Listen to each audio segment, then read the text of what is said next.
تیری نسل پاک میں ہے بچہ بچہ نور کا، تو ہے عین نور تیرا سب گھرانہ نور کا۔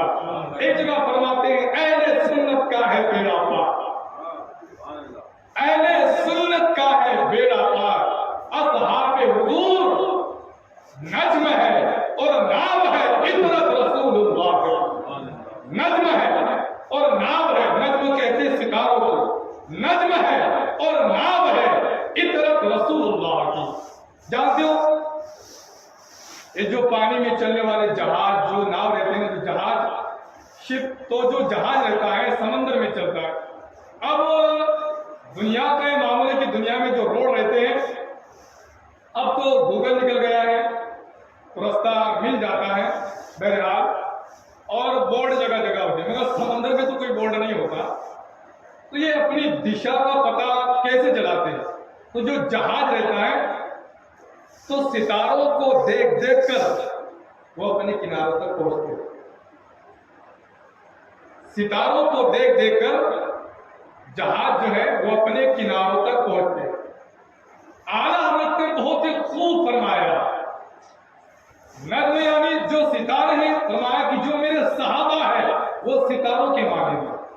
حضور نے فرمایا میرے صحابہ ستارے ہیں اور اہل بیت کشتی ہے۔ سبحان اللہ، اہل بیت کشتی ہے، تو تم کشتی میں سوار ہو جاؤ۔ جو کشتی میں رہے گا، جو کشتی میں رہے گا وہ بچے گا، جیسے کہ حضرت نوح علیہ السلام، اور حضور نے فرمایا بھی کہ میرے اہل بیت حضرت نوح علیہ السلام کی کشتی جیسی ہے۔ اب نوح علیہ السلام کی کشتی میں جو سوار تھا وہی بچا، باقی جو کشتی میں سوار نہیں تھا، جو کشتی پر نہیں چڑھا تھا، وہ ہلاک ہو گیا۔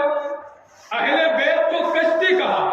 اب تم کشتی میں تو سوار ہو جاؤ گے اور کہو گے کہ نہیں، میں صحابہ کو نہیں مانتا، میں ان ستاروں کو دیکھ کر راستہ نہیں تلاش کروں گا، تم یہاں بھٹک جاؤ گے، سمندر ہے سمندر، کوئی یہ کنارہ نہیں کہ دور سے دکھ جائے گا کہ ہاں ادھر امریکہ ہے، ادھر آسٹریلیا ہے، ارے وہ سمندر ہے، دیشوں سے بھی بڑا رہتا ہے، اتنا بڑا سمندر، اگر کنارہ اگر تلاش کرنا ہے تو ستاروں کو دیکھ دیکھ کر تمہیں کنارہ تلاش کرنا پڑے گا۔ پتہ چلا کہ اگر منزل تک پہنچنا ہے تو ہمیں ناؤ کی بھی ضرورت ہے، ہمیں ستاروں کی بھی ضرورت ہے، اور الحمدللہ ہمیں اگر کامیابی تک پہنچنا ہے، جنت تک پہنچنا ہے، ہمیں اہل بیت کی بھی ضرورت ہے، ہمیں صحابہ کرام کی بھی ضرورت ہے۔ آج شیعہ حضرات کہتے ہیں کہ خالی ہم اہل بیت کو مانیں گے، وہ لوگ صحابہ کو نہیں مانتے۔ تو کچھ نے کہا کہ ارے وہ اہل بیت سے محبت کرتے ہیں، اور جو اہل بیت سے محبت کرتا ہے تم ان کو شیعہ کہتے ہو۔ ہم نے کہا چپ، اہل بیت سے محبت کرنے والوں کو شیعہ نہیں کہتے، صحابہ کے گستاخوں کو شیعہ کہا جاتا ہے، صحابہ کے گستاخوں کو شیعہ کہا جاتا ہے۔ الحمدللہ، ارے اہل بیت سے محبت کرنے کا طریقہ تو ہمیں صحابہ نے سکھایا۔ کس نے سکھایا ہے؟ حضور نے فرمایا قُلْ لَا أَسْأَلُكُمْ عَلَيْهِ أَجْرًا إِلَّا الْمَوَدَّةَ فِي الْقُرْبَى۔ یہ آیت کریمہ اس وقت نازل ہوئی، یعنی کہ حضور اکرم صلی اللہ علیہ وسلم کے پاس بہت سے لوگ اپنی پریشانی لے کر آتے تھے، حضور ایسا ہو گیا ہے، حضور ویسا ہو گیا ہے، تو آقا کریم صلی اللہ تعالیٰ علیہ وسلم اپنے پاس جو کچھ رہتا اس کو دے دیا کرتے تھے، اور فرماتے جا، اناج ہوتا اناج دے دیا کرتے تھے، یا کوئی اگر چیز ہوتی تو فرماتے تھے جا اس کو بازار میں بیچ دینا، جو قیمت آئے گی وہ رکھ لینا۔ سبحان اللہ، جو قیمت آئے گی رکھ لینا۔ تو صحابہ کرام حضور کی بارگاہ میں پہنچتے تھے، اپنا دکھ درد سنانے کے لیے حضور کی بارگاہ میں پہنچتے تھے۔ الحمدللہ یہ عقیدہ بھی ہمیں ملتا ہے تو صحابہ سے ملتا ہے۔ سبحان اللہ۔ تو جب صحابہ نے سوچا، آپس میں مشورہ کیا کہ دیکھو ہمیں جو سب کچھ ملا ہے حضور کے صدقے میں ملا، اب دیکھو حضور کے پاس ہر کوئی آتا ہے تو حضور کی عادت انکار کرنے کی نہیں ہے، وہ جو بھی آتا ہے، جو کوئی بھی آتا ہے، اپنا آتا ہے یا غیر آتا ہے، حضور اس کو دیتے ہیں، تو کہ یہ ایسا نہ ہو کہ حضور کے پاس کچھ نہ رہے اور حضور کو مایوسی کا سامنا کرنا پڑے۔ تو ہمارا بھی فرض بنتا ہے کہ جو ہمارے پاس جو کچھ ہے، جو مالدار صحابہ نے فرمایا کیوں نہ ہم اپنا کچھ مال اکٹھا کر کے حضور کی بارگاہ میں پیش کرتے اور فرماتے حضور یہ نذرانے کے طور پر ہم نے پیش کیا ہے، حضور اب جو کوئی بھی آئے تو اس میں سے آپ دیا کریں۔ صحابہ نے اپنا مال جمع کیا حضور کی بارگاہ میں پیش کرنے کے لیے، فرماتے حضور ہمارے ماں باپ آپ کے قدموں پر قربان، سبحان اللہ۔ حضور اکرم صلی اللہ تعالیٰ علیہ وسلم، حضور یہ مال ہم نے آپ کی بارگاہ میں لایا ہے، کیونکہ ہم دیکھتے ہیں آپ کے بارگاہ میں بہت سے لوگ آتے ہیں، دکھیاری، غریب، مصیبت زدہ، پریشان حال، تو آپ ان کو دیتے ہیں۔ اب کہیں ایسا نہ ہو کہ آپ کے پاس کچھ نہ رہے۔ جبرائیل امین آ گئے، کیا لے کر آئے تھے؟ کریمہ لے کر، فرمایا قُلْ لَا أَسْأَلُكُمْ عَلَيْهِ أَجْرًا إِلَّا الْمَوَدَّةَ فِي الْقُرْبَىٰ، فرمایا محبوب یہ جو لوگ یہ سمجھ کر آئے ہیں کہ حضور کے پاس کچھ نہیں ہے، ارے الحمدللہ تمام خزانوں کی چابیاں تو آپ کی بارگاہ میں ہیں، آپ کے پاس ہے۔ مگر صحابہ جانتے تھے ارے صحابہ ہمارے لیے رہنما ہے، ہر صحابی ہمارے لیے ہمارا رہنما ہے، تو ہمیں جو بھی کچھ عقیدہ سیکھنا ہے ہمیں صحابہ سے سیکھنا ہے۔ الحمدللہ فرمایا اے میرے صحابہ میں تم سے مانگنے کے لیے نہیں آیا ہوں، میں تمہیں دینے کے لیے آیا ہوں۔ کون دیتا ہے؟ دینے کو منہ چاہیے، دینے والا ہے سچا ہمارا نبی، خلق سے اولیاء، اولیاء سے رسول، اور رسولوں سے اعلیٰ ہمارا۔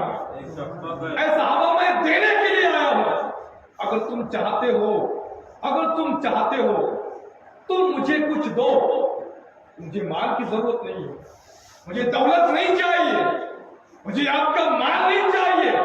صحابہ اگر تم مجھے کچھ دے سکتے ہو تو اتنا کرو، میرے قرابت داروں سے محبت کرو، میرے اہل بیت سے محبت کرو۔ اس کا مطلب یہ نہیں ہے کہ حضور نے یہ محتاجی کا لفظ فرمایا کہ اگر تم چاہتے ہو تو پھر میرے اہل بیت سے محبت کرو، اس لیے کہ اے صحابہ بلکہ اے میرے امتیوں میرے اہل بیت سے محبت کرو، اس میں تمہارا ہی بھلا ہے۔ سبحان اللہ، میرے اہل بیت سے محبت کرو، اس میں تمہارا ہی بھلا ہے۔ آدمی جس سے محبت کرتا ہے نا تو اس کی اداؤں کو دیکھتا ہے، اس کی اداؤں کو پسند کرتا ہے، اس کا کھانا بھی پسند آتا ہے، اس کا پینا بھی پسند آتا ہے۔ جو محبوب بن جاتا ہے محبوب کی ہر ادا پسند آتی ہے، سبحان اللہ۔ اس کا کھانا بھی پسند، اس کا پینا بھی پسند، اس کا اٹھنا بھی پسند، اس کا بیٹھنا بھی پسند، اس کا ہر طریقہ پسند آنے لگتا ہے۔ پھر حضور نے فرمایا اگر ان کو میرے اہل بیت سے محبت ہو جائے گی، یہ اہل بیت کا طریقہ دیکھ کر الحمدللہ عمل کریں گے۔ میرے اہل بیت کا طریقہ ہے، میرے اہل بیت نماز پڑھتے سبحان اللہ، اہل بیت قرآن کی تلاوت کرتے سبحان اللہ، اہل بیت روزہ رکھتے ہیں سبحان اللہ۔ تو یہ میسج خالی صحابہ تک نہیں تھا، الحمدللہ یہ قیامت تک آنے والے اس ہر امتی کے لیے ہے کہ اے میرے غلام اگر تو چاہتا ہے کہ تو یعنی اللہ تبارک و تعالیٰ تجھ سے راضی ہو جائے تو تجھے چاہیے کہ تو میرے اہل بیت سے محبت کر، تو میرے حسن سے محبت کر، تو میرے حسین سے محبت کر، تو میرے فاطمہ کا احترام کر، تو حضرت علی سے محبت کر۔ اور قسم خدا کی ہم نے جب ہم نے تاریخ پڑھی، جب ہم نے کتابوں کو پڑھا تو ہم نے دیکھا حضرت فاروق اعظم حسنین سے محبت کر رہے ہیں، الحمدللہ صدیق اکبر اہل بیت سے محبت کر رہے ہیں۔ آج لوگ کہتے ہیں صحابہ کو نہ مانو، ارے اہل بیت سے محبت کا طریقہ ہمیں صحابہ سے سیکھا۔ ایک مرتبہ حضرت فاروق اعظم رضی اللہ تعالیٰ میٹنگ تھی، ایسے ویسے کی میٹنگ نہیں تھی، خلیفہ دے خلیفہ، سمجھ لو کہ آج کے دور کا جو ضلع کا کلیکٹر ہوتا ہے اس سے بھی بڑے تھے سبحان اللہ۔ تو جب آپ خلیفہ تھے اور صوبے کے گورنر آئے ہوئے تھے، خلیفہ یعنی تمام مسلمان، ایک یعنی ایک علاقے کا یعنی تمام مسلمانوں کا ایک خلیفہ رہتا تھا اس وقت، اور جو الگ الگ خطوں میں صوبوں میں علاقوں میں ہوتے تھے اسے گورنر کہا جاتا تھا۔ تو گورنر لوگوں کی میٹنگ تھی الحمدللہ۔ اب جو میٹنگ بڑی اہم تھی، حضرت فاروق اعظم نے فرمایا کہ دیکھو کسی کو بھی اندر مت آنے دینا، اندر بڑی اہم میٹنگ شروع ہے الحمدللہ۔ میں نے کیا کہ آپ کے بیٹے حضرت فاروق اعظم عمر بن خطاب کے بیٹے جیسے دروازے پر جاتے ہیں حضرت عبداللہ تو فرماتے ہیں کہ مجھے ایک مسئلہ پوچھنا ہے یا کہ مجھے ایک مسئلے کی حاجت، جو کچھ بھی ہو جواب آتا ہے وہی رک جا، اہم میٹنگ شروع ہے، جواب آتا ہے وہی رکو، اندر مت آنا، اندر میٹنگ ہے، اندر میٹنگ ہو رہی ہے، اور ہاں کسی کو بھی اندر مت آنے دینا ہے۔ کچھ دیر گزرتی ہے کہ حضرت حسن رضی اللہ تعالیٰ آ جاتے ہیں، دیکھا کہ اندر کچھ اہم میٹنگ ہو رہی تھی اور حضرت فاروق اعظم کے بیٹے دروازے پر کھڑے تھے، کھڑے رہنے کا سبب پوچھا، فرمایا حضرت جی حضرت اندر نہ اہم میٹنگ شروع ہے، میرے ابا حضور نے کہا مجھے بھی کہ آپ باہر ہی رکو، میٹنگ جب ختم ہو جائے گی میں تم کو بلا لوں گا، اور اندر کسی کو بھی مت آنے دینا، مگر شہزادے میں تمہیں نہیں روکتا، اگر تمہاری مرضی تم جانا چاہتے ہو، کہا کہ تم اگر رکے ہو میرا بھی کوئی خاص مسئلہ نہیں ہے، ٹھیک ہے میں ظہر کی نماز میں ان سے ملاقات کر لوں گا، یہ کہہ کر چلے جاتے ہیں۔ جب میٹنگ ہوتی ہے حضرت فاروق اعظم پوچھتے بیٹا بات کیا ہے، کہا کہ ابا جی سب چھوڑو، ابا جی سب چھوڑو، حضرت حسن آئے تھے، سبحان اللہ، ابا جی سب چھوڑو، حضرت حسن آئے تھے، فرمایا پھر میں نے کہا کہ دیکھو اندر جو ہے اہم میٹنگ ہے، مگر میں نے کہا حضرت فاروق اعظم فرماتے تم نے روکا تو نہیں، کہا کہ ابا حضور میں نے ان سے کہا تھا اگر آپ جانا چاہو تو آپ جا سکتے ہو، مگر وہ واپس پلٹ گئے، وہ گھر پہ چلے گئے۔ اللہ اکبر، حضرت فاروق اعظم کا رنگ بدل گیا، حضرت فاروق اعظم حضرت حسن رضی اللہ تعالی عنہ کے گھر کے جانب روانہ ہوتے ہیں، حضرت عبداللہ فرماتے ہیں میں بھی ابا حضور کے پیچھے پیچھے چل پڑا۔ اللہ اکبر، حضرت فاروق اعظم نے دروازہ کھٹکھٹایا، شہزادے نے یعنی امام حسن نے دروازہ کھولا، حضرت فاروق اعظم کی آنکھوں میں آنسو ہے، فرمایا امام کیا آپ آئے تھے؟